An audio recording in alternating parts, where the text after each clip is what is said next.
Good day and welcome to Electrify Namibia, and welcome to part 2 of how to look after your electric vehicle's battery. In part 1, we discussed a few ways in which you can look after your electric vehicle's battery. If you're interested in watching part 1 before you continue with part 2, press the upper right hand icon. In episode 1, we talked about the importance of keeping your electric vehicle's battery between 20 and 80%. Now, this graph shows the influence that depth of discharge has on capacity retention or battery health after a specific amount of cycles. Now, you usually cycle your electric vehicle's battery once a day, meaning you charge it in the evening and drive it during the day. That means one cycle is usually 1 day, so 1,000 cycles is almost 3 years worth of driving. Now, the battery that performed the worst in this test was charged to 100% and drained to 25%, and the battery that performed the best was charged to 75% and drained to 65%. It is, of course, very impractical to keep your battery between 65% and 75%, as you can only use 10% of your battery. But in this graph, you can see that there is a dramatic improvement when keeping your battery between 85% and 25%, compared to that of keeping your battery between 100 and 25%. Now, you can use this graph to figure out what works best for you. The higher up you go, or the flatter the line is, the longer the battery is going to last. But do remember that you have to keep your electric vehicle practical. An important term to know when charging or discharging a battery, and the stress that induces onto the battery, is the C rate. Now, put simply, C rate is the kilowatt over kilowatt hours. Kilowatts is the power, whilst kilowatt hours, or colloquially known as units, is the battery capacity of the vehicle. Now, the higher your C rating is, the more you stress the battery, and the more energy is wasted as heat. While the lower the C rating, the less energy is wasted as heat, and the less you are stressing your battery. Now, most vehicles have active thermal management for their batteries. Most new electric vehicles has. The notable exception is the Nissan Leaf. This does, however, not impact the Nissan Leaf during daily driving, as it's adequately equipped to passively cool its battery. But you may notice this when rapid charging your Nissan Leaf multiple times during a day.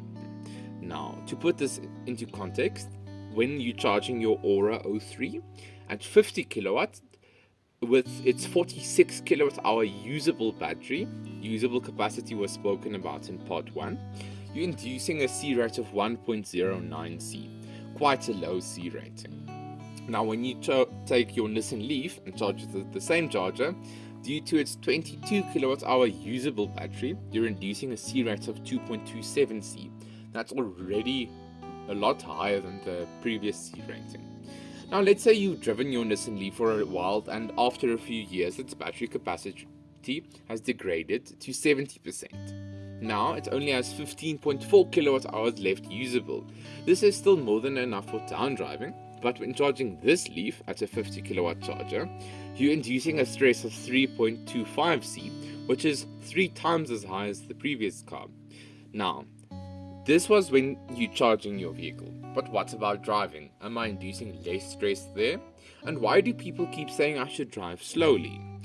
Well, the Nissan Leaf, for example, has an 80 kilowatt motor. Now, let's say the battery is at 70% state of health, and you floor your electric vehicle. That means you're pulling the full 80 kilowatt the Nissan Leaf can provide. That means you're stressing it with 5.19 C, which is tremendously high and wastes a lot of energy as heat and contributes to battery degradation. Now, it might be a bit confusing how C rate directly leads to battery degradation. So here is a chart I found from the internet, the source is listed at the bottom right, about the effect of C rating and battery capacity after a number of cycles. This was lithium cells, but the technology in newer vehicles is already a lot better than the ones demonstrated here. But this is to show to you that the higher your C rating, the quicker your battery degrades. Another thing that influences the lifespan of a battery is the heat, or how hot the battery is. As you can see, when charging at 1C, this specific battery got a cycle life of 12,500 cycles. But when charging at 80 degrees Celsius, it got just over 500 cycles. So you can see the dramatic influence that temperature has. Your battery would, however, not usually get to 80 degrees Celsius. It would be quite dangerous if it gets that hot. But you can see for all C ratings that hotter batteries has a dramatic influence on battery longevity. We don't have to worry about batteries getting cold, especially not in Namibia.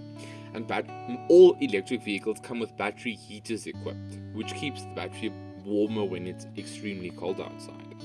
Now, how do I avoid heating up my battery? Well, the thing that heats up your battery the most is a high C rating, which, of course, means rapid charging heats up your vehicle. Now, rapid charging once a day or every now and again does no significant damage to your battery, but especially if you're rapid charging a few times a day, you can heat up the battery, where the rapid charging starts affecting your vehicle not only because of the high C rating, but also because of the high temperatures. Now, another way of getting high C ratings and heating up your battery is aggressive driving, as we've seen in the Nissan Leaf, and especially with newer vehicles which has larger motors. Flooring your vehicle draws a lot of power and as such induces a lot of heat into the battery and can shorten its lifespan, especially if your vehicle doesn't have active cooling. And the last thing, which is especially true in Namibia and South Africa, is leaving your vehicle in the sun. As when your vehicle is off, even if it has active cooling, it's not active as your car is off.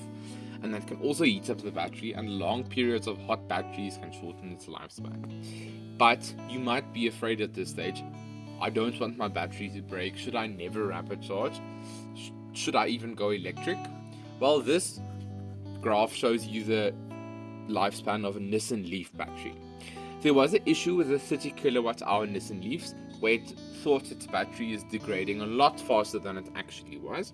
So you can see the before firmware update battery health curve and the post firmware update where it tracks properly with the 24 kilowatt hour Nissan Leaf. Now the 24 kilowatt hour Nissan Leaf surpasses the capacity that Nissan estimated after 5 years. Nissan now had a guarantee or a warranty on their vehicles that after 5 years it would have at least 80% battery health remaining. And as you can see, the Nissan 24 kilowatt hour Nissan Leafs well surpassed that. And what if the Nissan Leaf is the edge case? Well, here's the Tesla battery degradation by mileage. Mileage is a bit different, but you can multiply the numbers with 1.6 to get an estimate in the distance in kilometers. Tesla looks after their batteries really well. It has a very intense thermal management system where it keeps the battery hot and cold in the optimal temperature for driving and longevity. So as you can see, the average Tesla battery lasts quite a long time. I hope this video could teach you a bit about how to look after your electric vehicle's battery. And if you're interested in an electric vehicle, then their batteries don't degrade quite as quickly as you might have thought. Please share the video with anyone who might be curious, and please consider subscribing to the channel to stay up to date with news on electric vehicles specific to Southern Africa.